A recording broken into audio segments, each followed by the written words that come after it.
we are in the middle of, I believe, the middle of a authoritarian takeover of our country. Mm-hmm. It's not like it might happen or it's starting to happen. We are in the middle of it. It is on.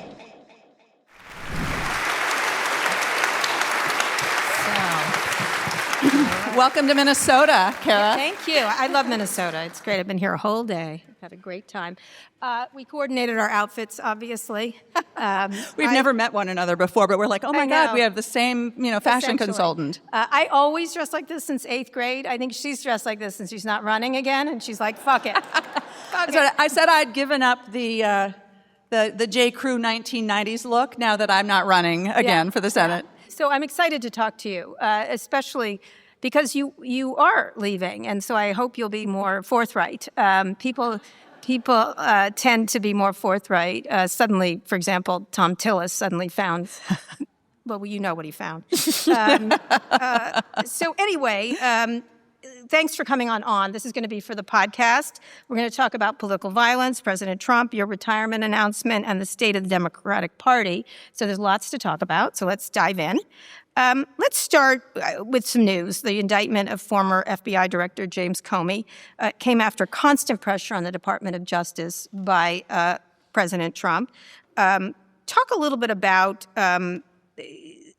this and how were you surprised? Were you when the news came? He had been talking about it and truthing about it. Anybody who is surprised that Donald Trump is going to do what he said he was going to do has not been paying attention. Mm-hmm. And so I think it's hard to say surprised, but I was certainly like, oh shit, like another time, here's another thing, another thing that he's doing. And, it's been since the 1970s, after the debacle with Watergate and with Richard Nixon, that there has been a norm in this country that presidents don't use the Department of Justice to prosecute their personal grievances and to go after their political enemies. That's what Richard Nixon did. And yet we have this president, here is yet another norm that he is overturning. And, we'll see what happens. I mean, I believe that James Comey will not be, he'll be exonerated. But think of what this is doing to his life, to his daughter's life, to his son-in-law. Both of them work for the Department of Justice. Both of them work for the Department of Justice. And they used to work for the Department of Justice. It is fundamentally undermining of the rule of law and the idea that the Department of Justice is there without fear or favor to prosecute the law. It's, again, he's putting himself above the law. Is that the current department? What is the problem? Is it Pam Bondi? Is it that he's put in place someone who's willing to do his bidding? I think he has put in place at Justice, at Defense, at Interior, at Health and Human Services, at the Department of Agriculture, really big thing in Minnesota. He has put in place people whose loyalty is solely to him and not to the work of those agencies or to the American people. And so they all just do his bidding. And they're going to continue to do his bidding until somebody stops him. So when it comes to going after his enemies, there's no reason to think he will stop at Comey. On Friday, he even said, frankly, I hope there are others. You said on Blue Sky that Trump had successfully turned the DOJ into his political weapon. What does it mean for the country if he keeps going? Well, people are like, as I said, people are so surprised. I think what we are seeing, we are in the middle of, I believe, a authoritarian takeover of our country. Mm-hmm. It's not like it might happen or it's starting to happen. We are in the middle of it. And so I think that there is this sort of inexorable process that if we don't stop it, it's not going to stop. He's not going to stop. People sometimes have this idea, we're going to be able to make it through this, and then this bad patch, and then he'll have had enough. But understand how he has surrounded himself. The second term is much, much more dangerous, the second term, because the people that he's surrounded himself with actually know what they're doing. Mm-hmm. Russ Vought knows what he's doing. He knows how to dismantle the prerogatives of Congress and concentrate power in the executive branch. And so that's the situation that we're in. And what do we do about it? I mean, I think the whole mode of this administration is to try to tell everybody in this room, people in other rooms like this, that we actually don't have any power to shape the outcome, to wear us down, to exhaust us, and to basically cause us to just sort of give up. But of course, that's not true. We do have the power. We just have to agree to use it and to not give up. And that's the job ahead of us for these next, I think, 18 months. Talk about the exhaustion element. Yeah. Because this week it was, let's see, Tylenol, which you should take if you're pregnant. Having been pregnant, you should take it. And I'm not a doctor, but I'm going to give you that piece of advice. My doctor, Donald Trump, RFK. I'm going to trust my doctor. So you had that went on for a while. There was the Jimmy Kimmel situation. There was the escalator. There was the escalator and the teleprompter. There was new tariffs On pharmaceuticals and everything cabinetry. else. So it does seem inexhaustible.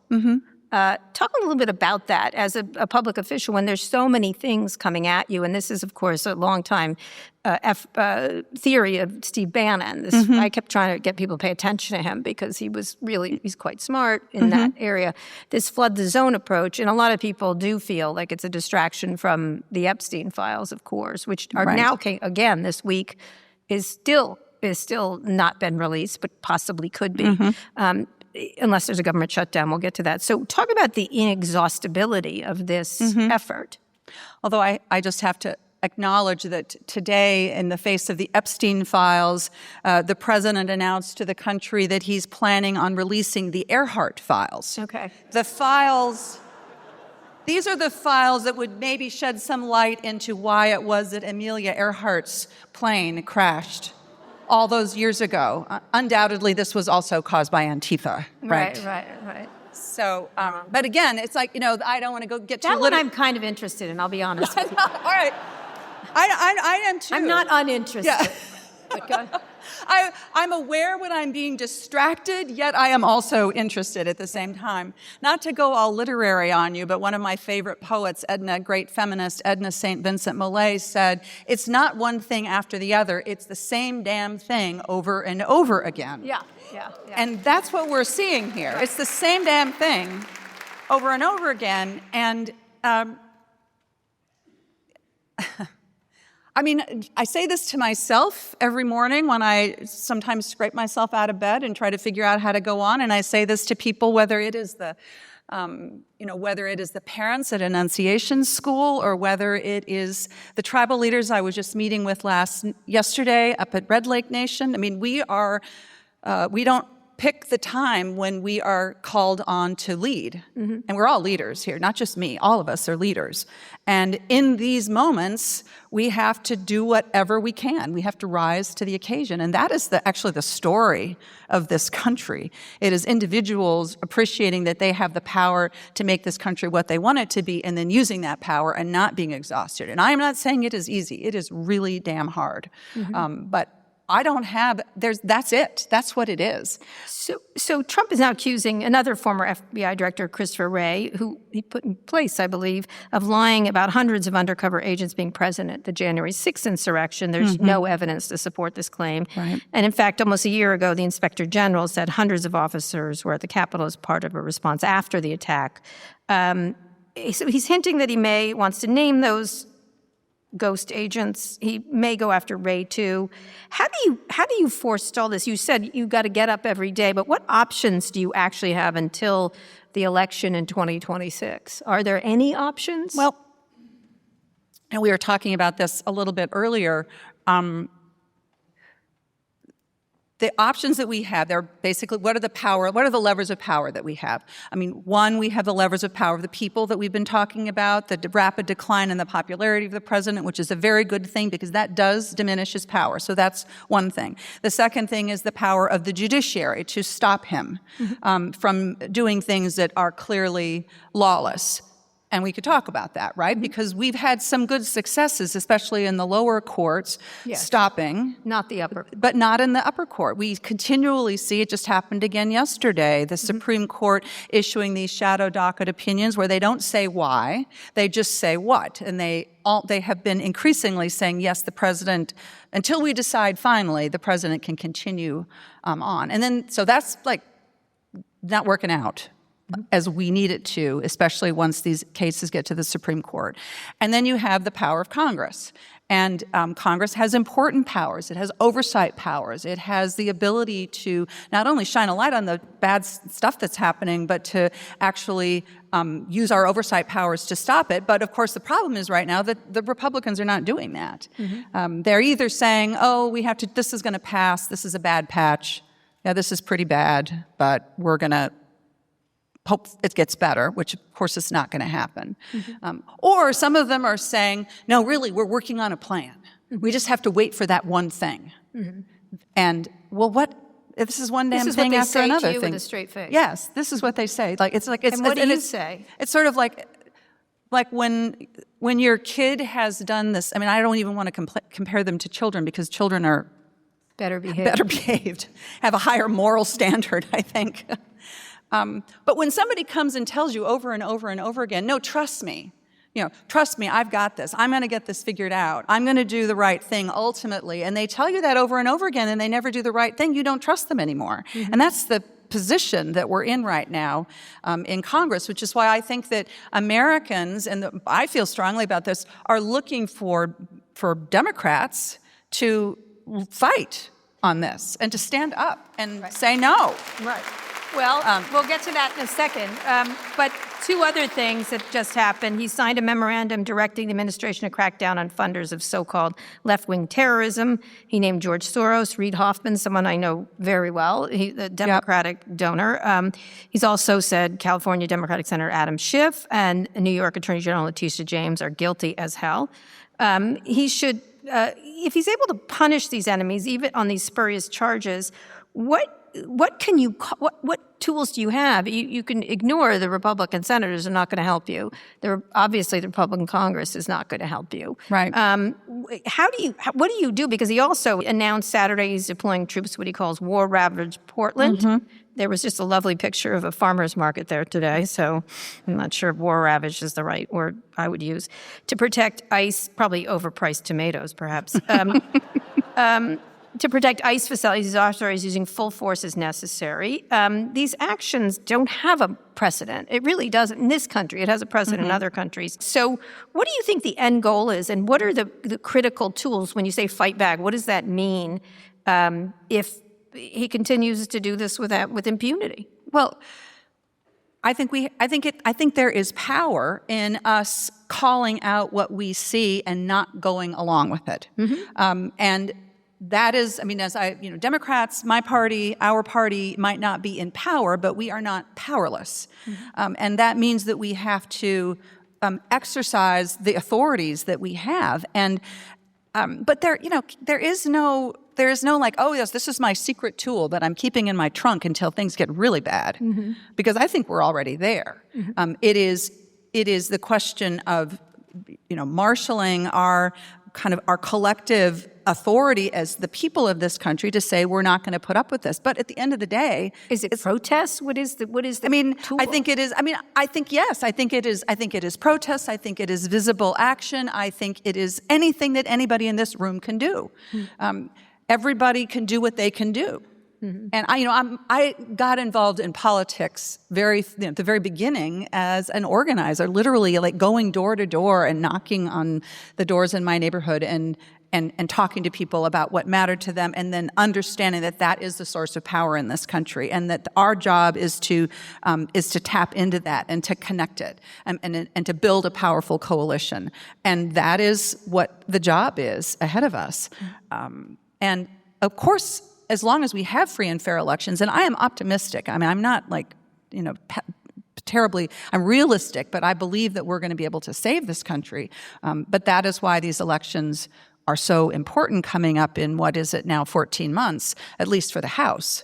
And it is why what Democrats do over the next 14 months is so important, because we can't just be against them. Right. We have to have Some a better story. idea. So let's turn to the looming government shutdown. You said you won't vote for a spending bill unless it's bipartisan. And during the shutdown debate in March, which divided Senate Democrats, you voted against the funding bill. Minority Leader Chuck Schumer initially signaled Senate Democrats would block the Republican funding bill, but changed course. Would Democrats be in a better position now if Schumer had held the line? You can tell us now. Well, so I, of course, voted no in March, and I'm going to vote no again, because I do not think that I think that, these people are bullies, and they will bully you until you say you're not going to be bullied anymore, until you say no, until you're not, I'm not going to be intimidated. I'm going to fight on this. So yes, of course, I believe that if more Senate Democrats had voted the way I voted, that we would be in a better position. And I think, people are people, and as you're walking around amongst those 100 people that are in the United States Senate, the question is how many of those people on the Republican side believe that that the Democrats are going to get rolled again. That we're gonna at the end of the day go along, and if more of them think that, then they are less likely to actually get serious about negotiating with us. Where are they? Where do they think Democrats are going to roll over again? I think we showed them right before we left last week that we actually got more votes for our proposal than the Republicans got for theirs. And that was because 8 of them couldn't even bother to show up. So that's pretty bad. So I think they are starting to understand that we're not gonna give in. So if the government does shut down now, what comes next for Democrats? What's the strategy? The administration is going to use it to push mass layoffs. Russell Vought has already said this, and the federal government, as they're reportedly planning to do, although other news shows they're trying to rehire people from the DOGE cuts at the same time. And the National Weather Service, for example, we have a storm coming, is at its wit's end about what it's going to do. So what is the worst case scenario? Because I think one of the things the Democrats often do is say, well, if we don't vote for it, all hell is going to break loose, but all hell is going to break loose. Why not just let it? I mean, not to be all Mel Robbins on you, but let them. Let them. All hell did break loose. Yes, it did. It did break loose. And so I think, he made this effort last week to say, of course, first thing he said was, don't even bother talking to those people. That being us. I represent 5.5 million Minnesotans. So if you're refusing to talk to me, that means you're refusing to talk to everybody in this room. And then what he did is they started to issue these threats that you're referring to. Oh, we're going to fire a bunch of people. Well, for God's sake, they're already firing a bunch of people. Right. They're not going to be better behaved. They're not going to follow the law if I go ahead and vote for their thing with no guarantees. In fact, all I'm really doing is giving them a blank check. Right, that's what it I'm sounds giving them a like. blank check and saying, go ahead. And not only that, but I'm saying, this is kind of okay with me because I voted for it. So listen, this is not a situation where there is one action that has no risk and another action that has all the risk. Right. We are in a bad place. So what is Schumer telling you? How confident are you in his ability to lead you through talks on a possible shutdown? I think that Chuck and Speaker Jeffries have made it very, very clear that we are ready to sit down and talk with them anytime to figure out how we could come up with some sort of a compromise. At the very least, they should say to us that if we pass a damn budget, that they're going to make sure that the president follows that budget, or we are really, truly just talking to ourselves. So I have great confidence that there's, unlike in March, that in September and October now, that we have, first of all, much better coordination between the Democrats in the House and the Senate. That's super important. And of course, we're willing to negotiate, but I'll work with anybody who wants to work with me to help lower costs for Minnesotans and to try to avoid these terrible health insurance premium increases. But you got to talk to me. Right, but I think the point is not to talk to you. I think that's the goal, is not to. So in shutting down, what is the worst case scenario you have, given it's a worst case scenario, because he may not even follow any deal you make?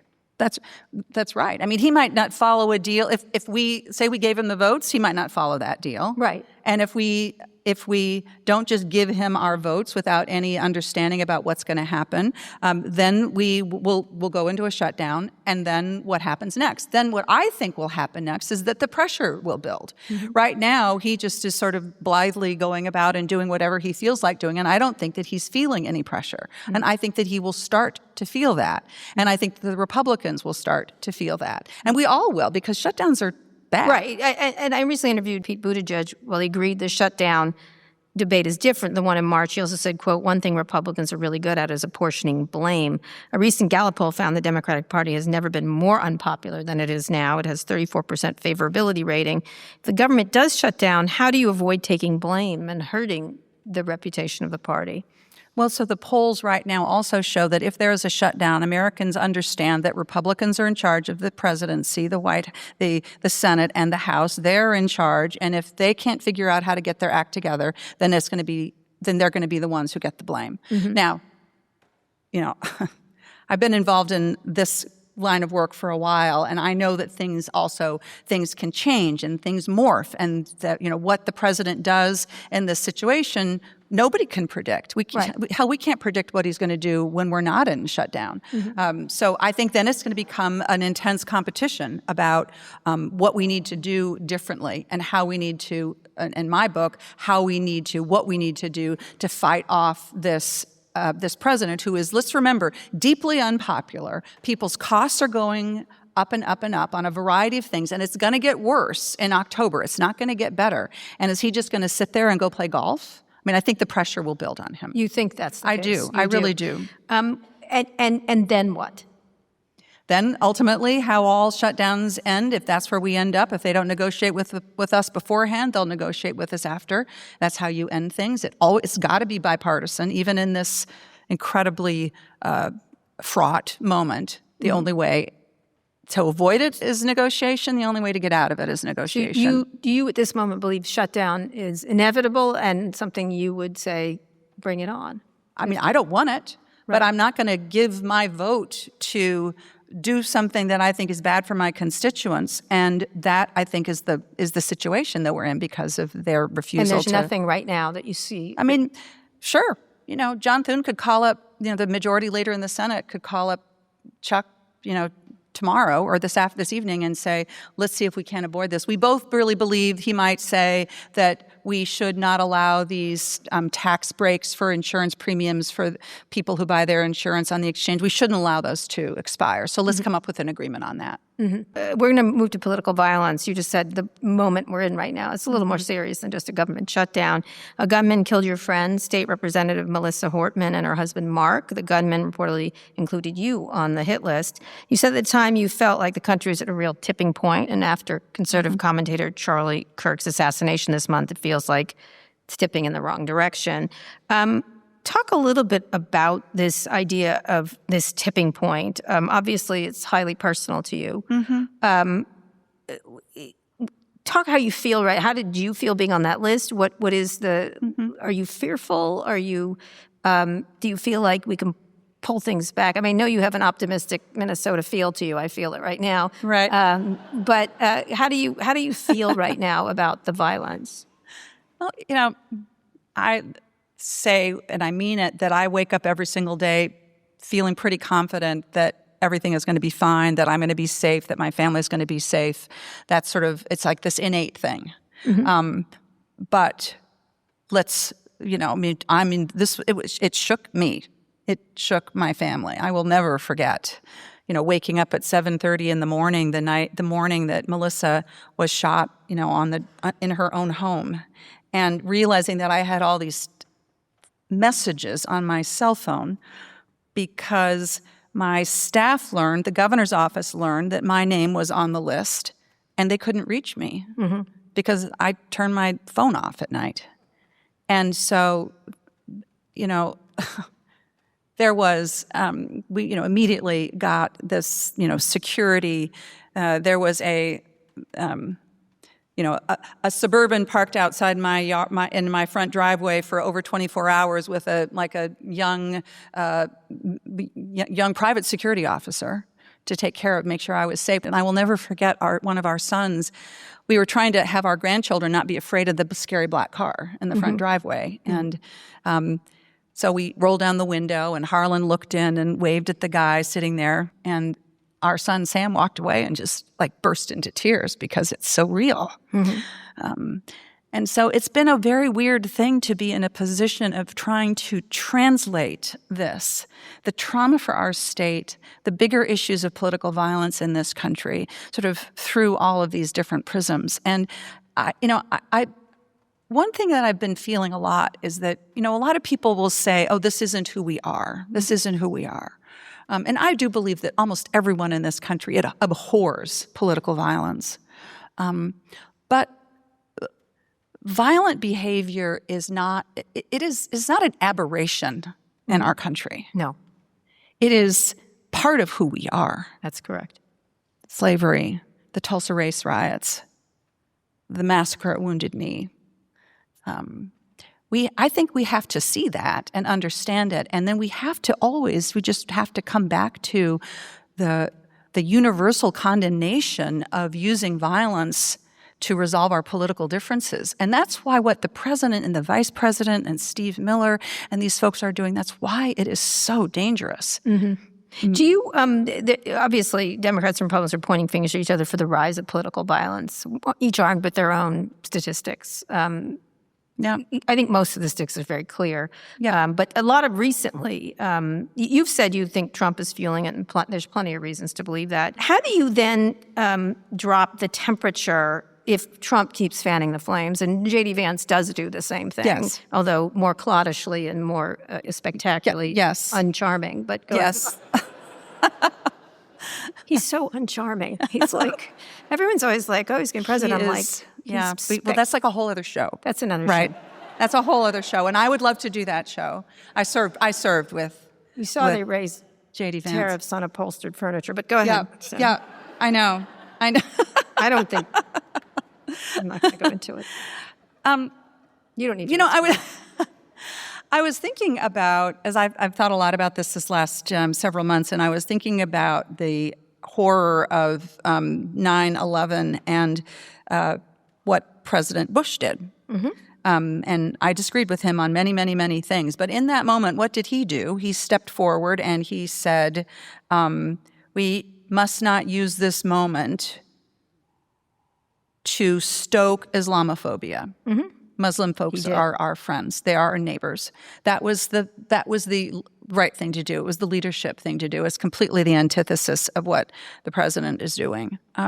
What I'm doing in my own life is I am trying to confront in a real and human way when I see that unfolding in real time. This is why I chose to talk to Mike Lee in the way that I chose to talk to him. Yeah, for people, I'm going to just note, after Hortman's murder, you confronted you confronted Utah Republican Senator Mike Lee about some posts on X where he fanned the conspiracy theories about the attacks. He's since taken them down. Talk about that. What did he say to you when you confronted him? And has he said anything more since Kirk's death? So I wanted very much, when I saw what he was putting up there, it was so cruel, it was so heartless, and it was so performative, right? He was performing for his online audience. And what I wanted to do was to communicate to him that this is real. These are real people that I cared a lot about. I'm his colleague. And so that is why I went to talk with him personally rather than fire off myself some, snarky thing about how awful he was. And honestly, I think he was kind of stunned. Because this is what happens. People who do these shitty things are not used to being confronted in person by another human being. And that was, to me, just about saying, where is your humanity here? He did ultimately take it down, but he never really, he didn't take responsibility for it. No. He just sort of took it down. What did he say to you when you confronted him? Have you ever been around a guy who isn't used to being confronted? Many times. I'm sure this has never happened. Some of these. It might be a senator. It might be a tech billionaire. Every day of the week and twice on Sunday. So when you see also my 3-year-old. Yes, exactly. and you could say it was kind of serendipitous in a way that there was a picture taken. So I'm standing there, and he's got his sort of hands on his hips, and he's leaning forward a little bit, like he's trying to physically intimidate me. But That guy? I know. And people later said, well, did you feel intimidated? And I said, no, I actually felt like I was quite a bit taller than he was. Yes, yeah. That's what I was But noticing. he sort of stuttered a little bit, and he said something along the lines of, I certainly didn't mean to do any harm, which is very different from saying, I did wrong, I'm sorry. And that was kind of it. That was it. That was kind of it. So I didn't mean to do harm. I didn't mean to, I certainly didn't mean to hurt you, or I didn't mean to upset you. And that's kind of another classic thing. Don't be upset. Right, yeah, right. That I didn't mean to do it. Or not, but I didn't mean to do it. No, I didn't, no, it's more like, I'm sorry that you're mad at me is more the thing, right? Yeah, right. That was like, that you know, sucks. don't be, yeah. It's when someone says, I don't mean to call you a bitch, but. Yeah, and then that's right. Right. Oh, no, it's more like, if me calling you a bitch upsets you, Yeah. I'm sorry that I upset you. Yeah. Yeah, you're right. That's better. Have you encountered him since?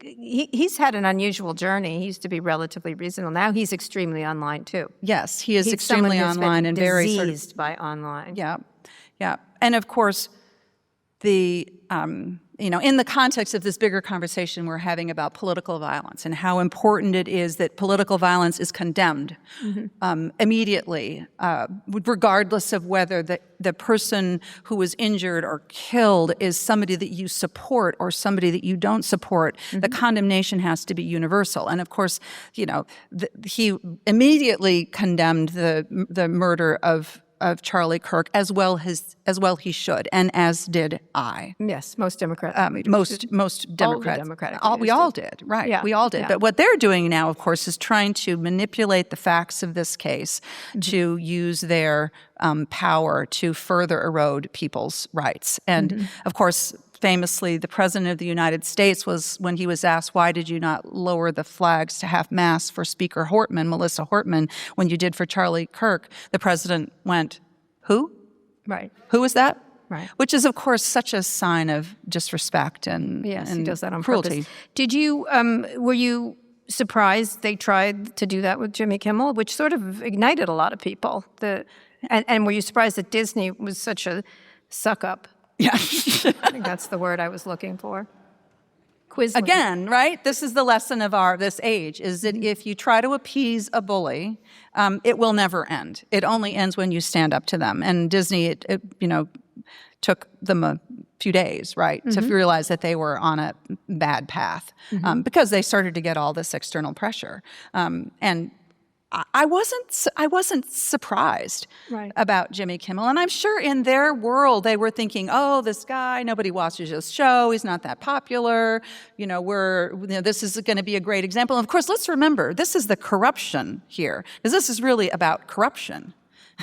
It's about the corruption of Brendan Carr putting pressure when he can on these television stations because they need the approval of the FCC in order to get a multi-billion-dollar deal done. And so that's the corruption here. Right. Well, he certainly got his on South Park this week. Yeah. I encourage you all to watch it. I felt for maybe a millisecond sorry for Brandon Carr, and then I thought, no. No. It's really funny. No. Are you surprised by the acquiescence of you noted the tech billionaires, but law firms, university presidents, everybody else? I talked to a lot of university presidents when all of this was happening, as the Trump administration was going after universities. And there were some that understood that this was an essential moment, that they were part of the civil society of this country, and if they were to kind of kowtow to the president in this moment, that it was never going to end. And then there were others who sort of felt like they had to work it out. And I think that that's exactly what happened with the law firms as well. And again, this is the corruption of this issue. It's not. I mean, it is certainly about free speech rights. It is certainly about standing up for your freedom. But it is understanding that the corruption here is intense because you've got these law firms that are trying to figure out how to make lots and lots and lots of money, and I'm not opposed to that. I mean, that's the capitalist system. But as soon as you start to have to appease the government in order to be able to do your business, I mean, that's what Hungary looks like. Right. That well-known center of innovation. Yes, right. Capitalism, exactly. Hungary. It is not. I'm meaning to say it is not. They've not invented anything. No. The goulash is excellent, but otherwise, from an innovation point of view, they don't matter.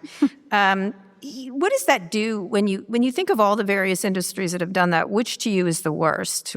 Tech, presumably, correct? Yes, to me. Well, I don't know.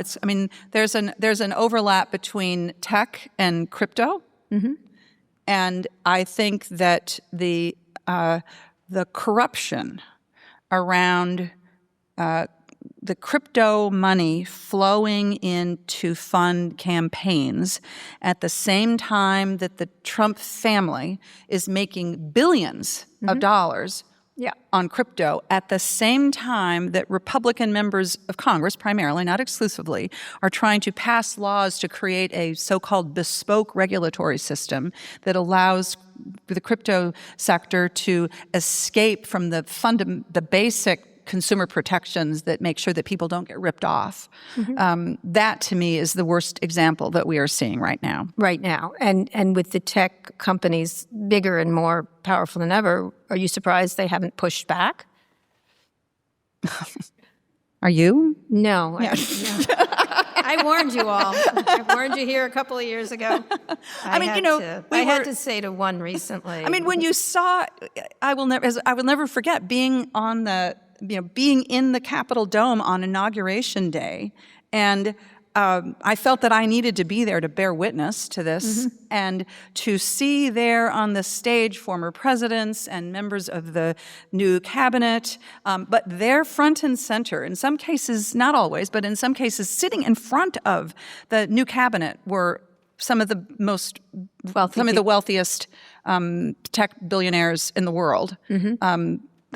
That tells you a lot. Yeah, I was not surprised in any way.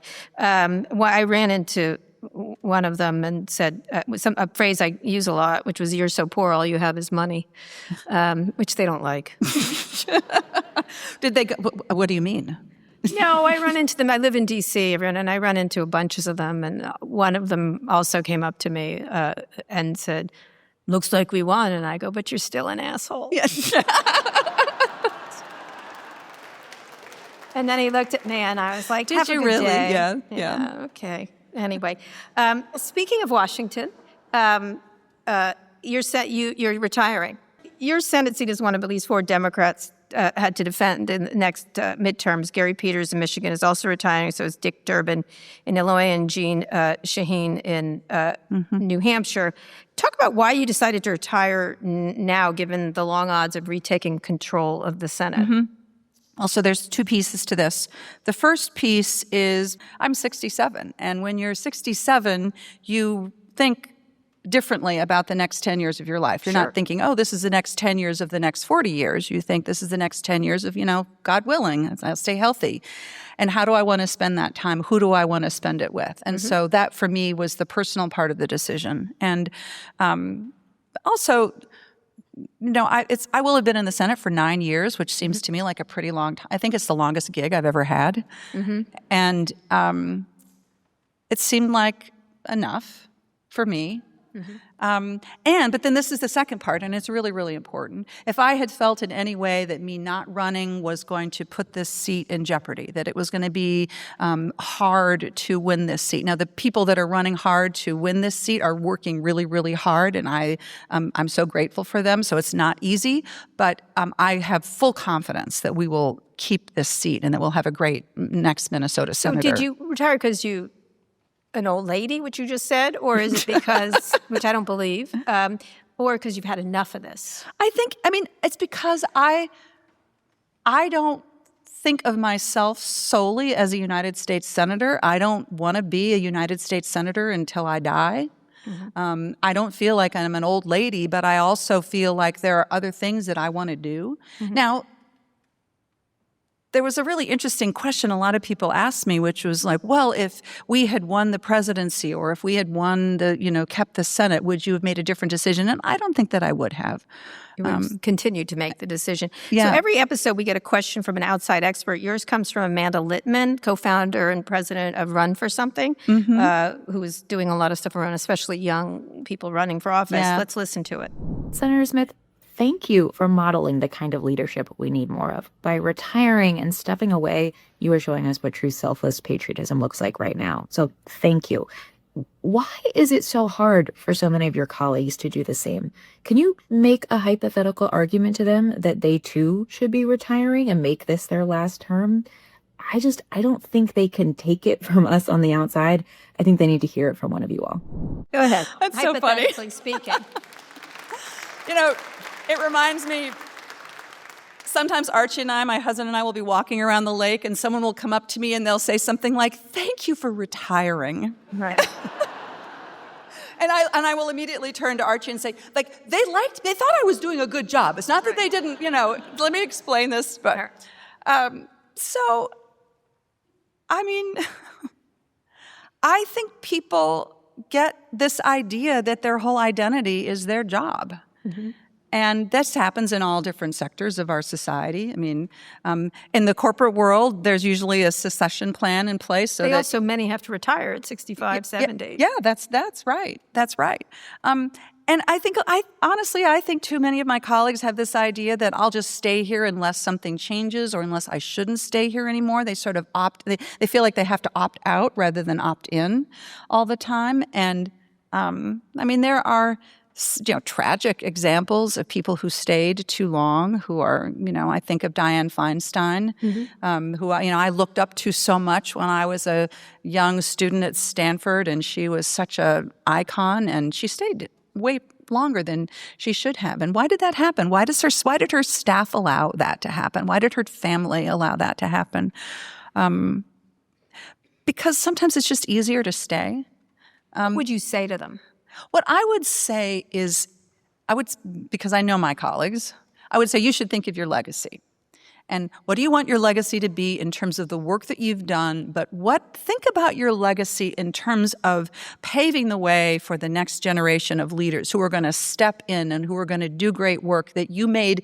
Not only did I do great work myself, but I made space for the next generation of young leaders to step in, not when they're 50 or 60 or 70, but now.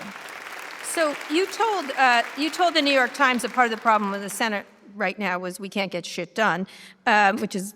Sometimes I'm pretty direct. Okay. I think that you're accurate in that assessment. What would you do to make it more appealing and less toxic to young people to make those moves?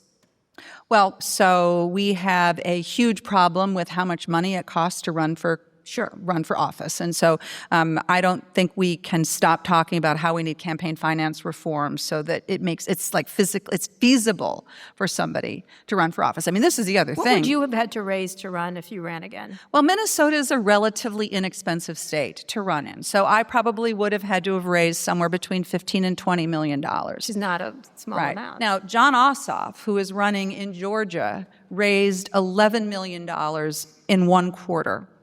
To pay for his race.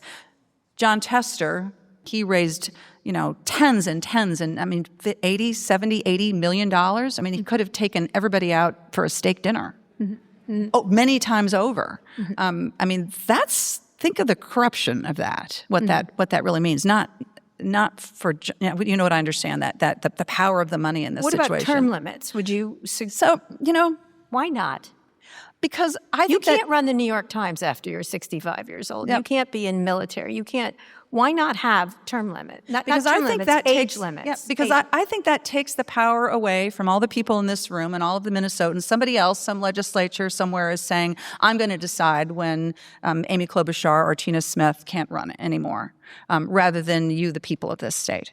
Why can't we, the people of the state, pass a term limit? Why can't that? We could. We could. Why don't? Would you think that would be a good idea? if there was like a constitutional amendment or something like that, even that I think I would have, I would probably vote against that because I am tying the hands of voters who are going to be making decisions about who they want to have to represent them 20, 30, 40 years from now. So I just fundamentally think that term limits are taking power away from voters. And I should say, people are staying too damn long in their jobs. What about mental acuity testing? Yeah. You seem sharp. Yeah.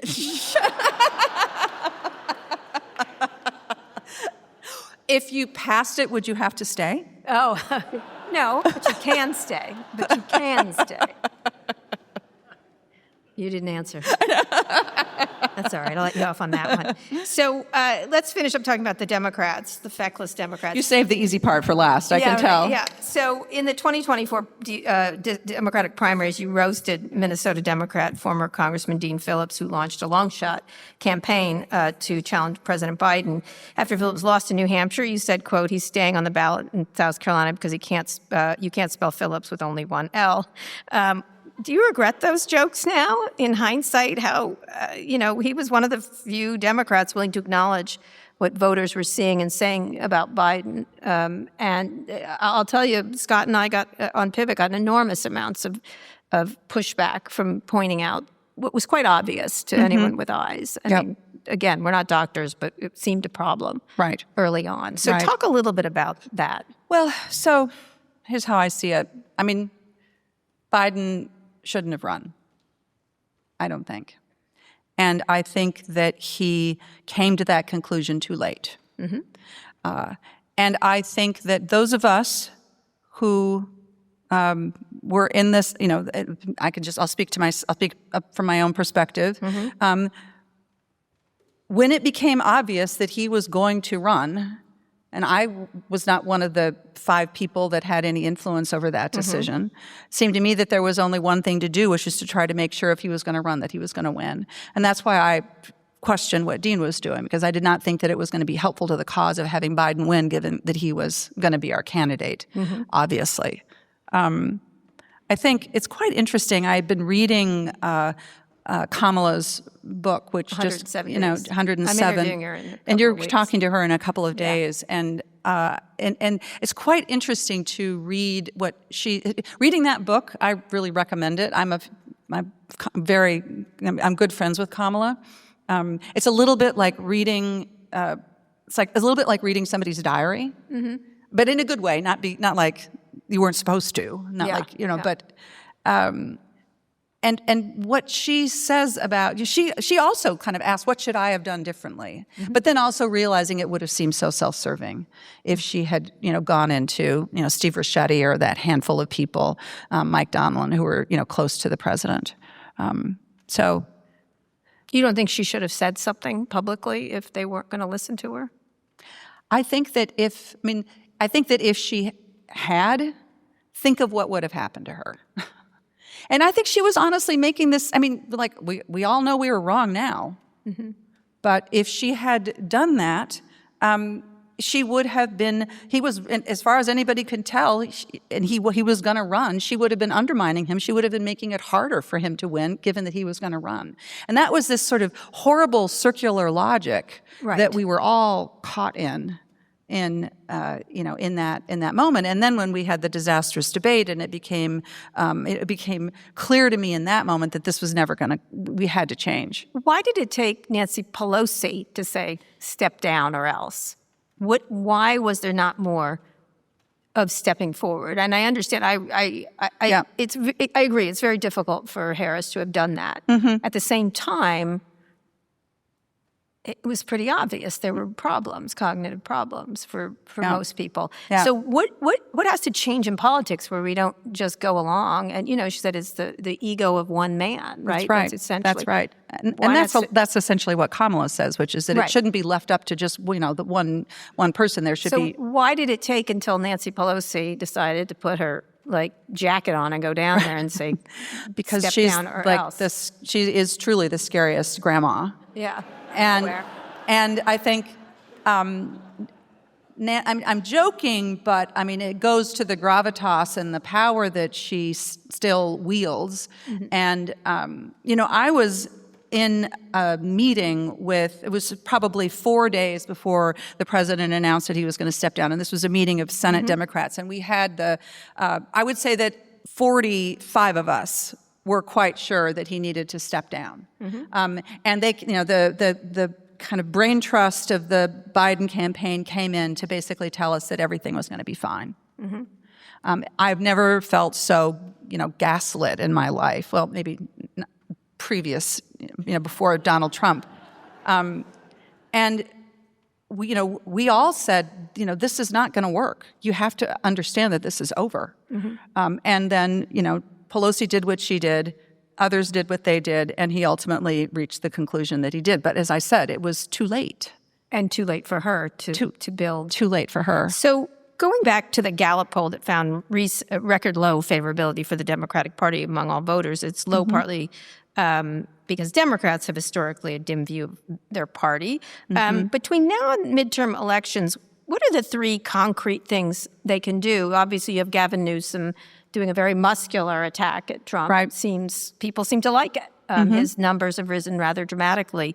Rahm Emanuel is another person advising for more muscularity. I'm not using this in a gender-specific way, but it's more toughness, more aggression, and everything else. So what do Democrats need to do to win back their own voters and convince others to go with them besides Trump sucks? So we can't just accomplish this by telling people how bad Donald Trump is. People already actually believe that he's pretty bad. Even Republicans are starting to think that he's pretty bad.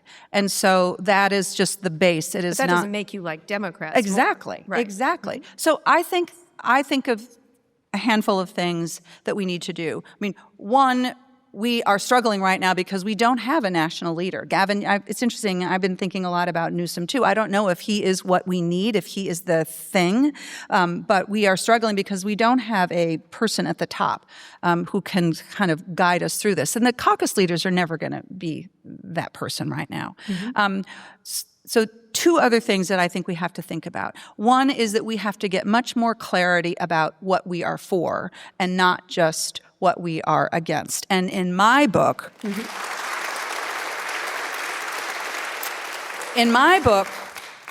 we have to make it clear that we are going to fight against the concentrated, powerful interests in this country that are taking all the money and leaving everybody else with the crumbs. And that is not a right-wing or left-wing idea. That is actually what people believe about what is wrong in this country. And too often, Democrats have been in the position of sort of defending the status quo, sort of trying to defend institutions that folks fundamentally don't trust. And until we get our brains around the fact that, our sort of neoliberal approach to politics is not what people want, and in fact, they feel talked down to and dismissed, we are not going to find a path out of the wilderness. If you don't feel like your kids are going to have a chance to buy, or even you are going to have a chance to buy a home and have a chance to do well, to earn enough money that you can even take a vacation once in a while, and Democrats don't have a solution for that, then we have to be able to be providing solutions. And this is, I think, where we are getting it wrong in our party right now, is that there's this big debate about, we don't want to be too progressive or we want to be more moderate. But this is not a moderate progressive continuum. Yeah. This is about being for the 80% of what Americans want. They want their family to be able to own a home. They want their kids to be able to have childcare. They want to be able to afford their health insurance. And we've been sort of like, but we have a policy for that. And so that, I think, is the really important thing we have to do. But then there's the last thing, which is that we are not actually talking to the voters that we think we are talking to. This is a tactical problem. And you know this as well as anybody as well as anybody. The Democratic Party spent literally billions of dollars advertising on television on MSNBC and CNN. Where do you think Americans are getting their news right now? Facebook. Right. Social media platforms. podcasts. They're getting it from you. They're getting it from, Aaron Parnas. They're getting it from Brian Tyler Cohen. And we have to get on top of that and figure out how to communicate and connect with people in the places where they're getting the news. And we did not do that nearly well enough. And that is, I think, one of the reasons. Trump did very well. It's something that he did extremely well. I mean, we were, as deplorable as the words that came out of Charlie Kirk's mouth were, he understood that you have to go and talk to young voters in a very specific, and you have to be there. And I think I've been working on that with our caucus, with Cory Booker, and I think that this is a place where another very tangible thing we have to do better. Gosh, you sound like you're running for something. I'd like to let you all know right now. Would you like to run for president? No. Wait, that was a pause. No. No. No. No. But when you, but there are people running for president, several of them from Minnesota, apparently. There's a vice presidential candidate and Minnesota Governor Tim Walz. Amy Klobuchar, I'm sure, will make another run for it. Have you backed anybody in this state or elsewhere? What do you want in a presidential candidate? I believe that we have a great governor and a great United States senator. Oh, wow. Okay. Are you a little disappointed by I'm that not. answer? You can say what you want now. You can say who would you vote for? So I if you had actually the think choice? that what we need, I don't know who I will vote for and I don't know who I will support, but I am looking for somebody new. I am looking for I'm looking for like the national version of this oyster farmer who's running against Susan Collins in Maine, or the guy who owns the beer company, or Dan Osborne in Nebraska, or Mary Peltola in Alaska. I'm looking for younger, fresh voices, people who have the capacity, but somebody who had even a Pete Buttigieg. I was saying even because he's been on the national stage for a while. You didn't mention someone who did very well, Zoran Mondani, with young voters.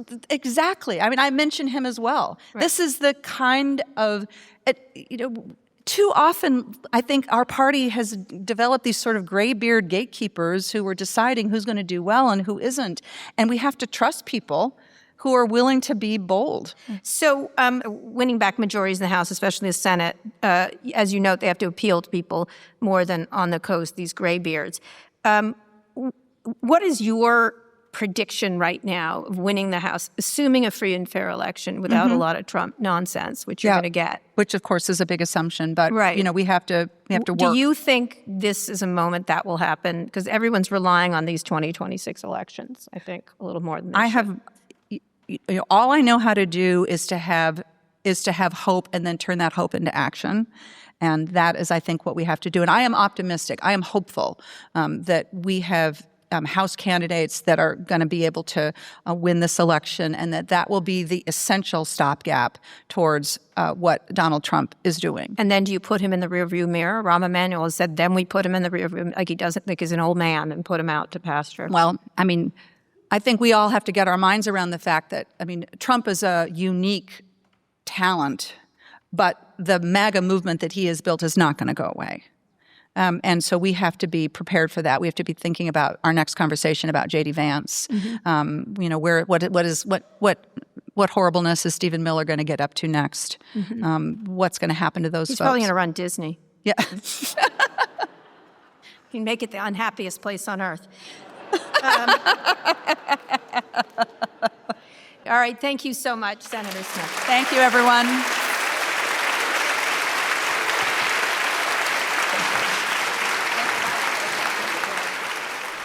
Today's show was produced by Christian Castor-Russell, Kateri Yoakum, Michelle Eloy, Megan Burney, and Kaylin Lynch. Nishat Kurwa is Vox Media's executive producer of podcasts. Our engineers are Fernando Arruda and Rick Kwan, and our theme music is by Trackademics. Special thanks to Eric Blitke, Annika Robbins, and Steve Bone. We'll be back on Thursday with more.